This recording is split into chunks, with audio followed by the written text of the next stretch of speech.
Now, just outside Johannesburg, residents there are furious after city officials cut off illegal water connections.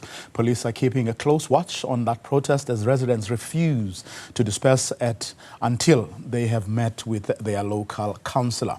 Johannesburg Water says today's operation is part of the city's efforts to address water loss as Gauteng faces supply challenges. Newzroom Afrika's Zola Sholwana is there and joins us now live for an update. How is the mood, the atmosphere like right now, Zola?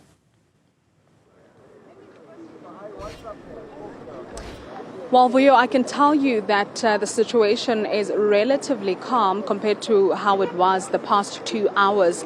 As you might have seen, that residents were up in arms, showing their frustration, essentially saying that they are not willing to back down or go back to their houses until they are reconnected. Most of them have mentioned that they woke up this morning and they realized that water has been cut without any notification or warning from the relevant authorities. But we are told currently that the leaders of this particular community, Phumla Mqashi, has actually communicated with most of the residents to tell them that they should actually go home.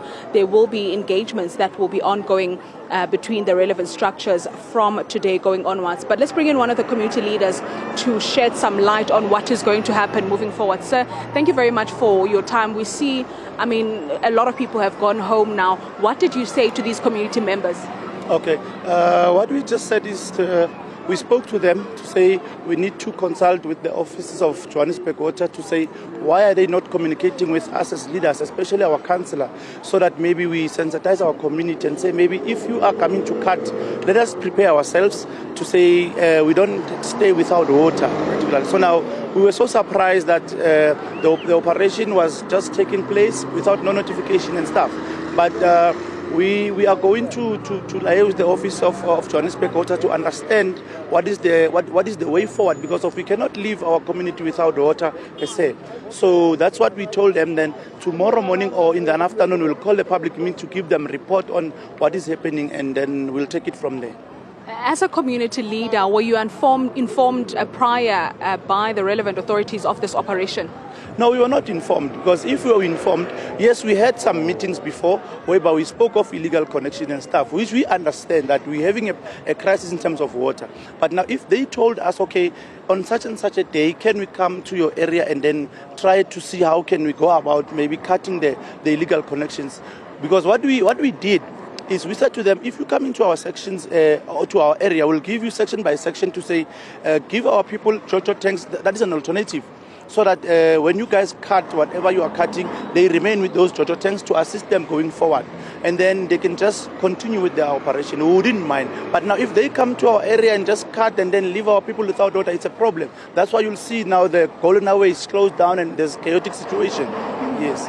Some of the residents that we spoke to actually said that if Joburg Water does not restore water by tomorrow, then they will continue with what is happening now, which is a protest. What's going to happen tomorrow?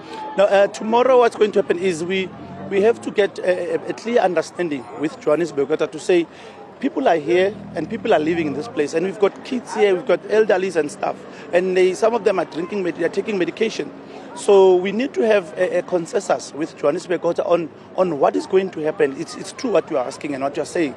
Like I'm saying, we are going to sit with them in a meeting and then we have answers to these people, because we cannot leave them just like we did now. So what's going to happen is we are going to sit with Johannesburg Water and let them give us a concrete way of doing things. Then we can maybe continue on even if they want us to pay for water, but let them bring a proper facility. Our community doesn't refuse to pay, but only if they get the proper facility, then we're good to go.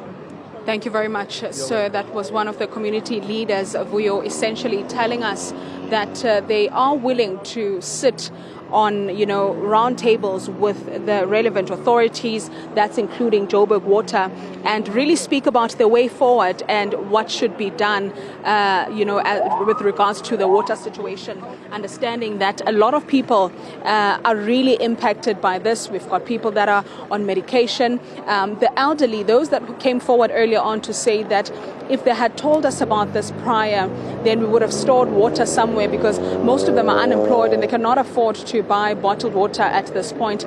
We will then hear when this actual meeting will be, because we understand that the community leaders, as he has mentioned, they are planning on engaging their members as well from tomorrow, following the engagements that they will have with Joburg Water. But I can tell you that the crowd has decreased, including the police presence, because earlier on there was a lot of police monitoring the situation. The presence of police matched the crowd that we saw earlier on, today. But by the look of things, there's relatively, a low number, less than 20 people that we are seeing gathering here. So it looks like they indeed listened to their community members who told them that go home, we will take care of the situation. And of course, we'll keep you updated on what's going to happen moving forward. And that's what residents really did at this point. We will come back with more updates for you later on in the day. Back to you in studio. Zola Sholwana in Lenasia South, just outside of Johannesburg.